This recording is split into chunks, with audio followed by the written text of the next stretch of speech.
এটার যে ভাগটা নিয়ে আজকে আমাদের আলোচনা, ব্রেস্ট ক্যান্সার। এই ব্রেস্ট ক্যান্সার কি বা কেনই হয় এই জিনিসটা? ঠিক যেরকম বললাম যে শরীরের যে কোনো জায়গায় সেল ডিভিশনটা যদি বেশি হয়ে যায়, অ্যাবনর্মাল হয়ে যায়, সেখানেই একটা ক্যান্সারাস মাস হতে পারে। সেইটা ব্রেস্টের ক্ষেত্রেও হতে পারে। ব্রেস্টে আমাদের নর্মাল মহিলাদের ব্রেস্টের মধ্যে যেই টিস্যু আছে, যেটা যেটা মানে সফট টিস্যু আছে এবং ডাক্টস আছে, মানে যেটা ব্রেস্টটা তো প্রাইমারিলি দুধ প্রডিউস করার জন্য ইউজ হয় বাচ্চাদের জন্য।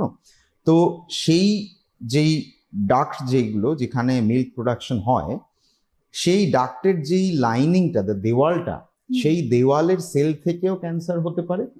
বা সেই দেওয়ালের বাইরে অনেকগুলো ডাক্টকে একসঙ্গে জড়ো করে রেখেছে যেই টিস্যু, সেই টিস্যুর সেল থেকেও ক্যান্সারাস গ্রোথ হতে পারে। তো যে কারণেই হোক, যখনই একটা ক্যান্সারাস গ্রোথ ব্রেস্টের মধ্যে হচ্ছে, সেটাকেই আমরা ব্রেস্ট ক্যান্সার বলি। আচ্ছা, মানে এটাকে দুভাগে ভাগ করা যেতে পারে? এটাকে দুভাবে ভাগ করা, যেমন ডাক্তারি ভাষায় একটাকে বলা হয় ডাক্টাল কার্সিনোমা, একটাকে বলা হয় লোবুলার কার্সিনোমা। কোন জায়গা থেকে অরিজিনেট করছে সেটার উপর বেস করে। আচ্ছা, এবার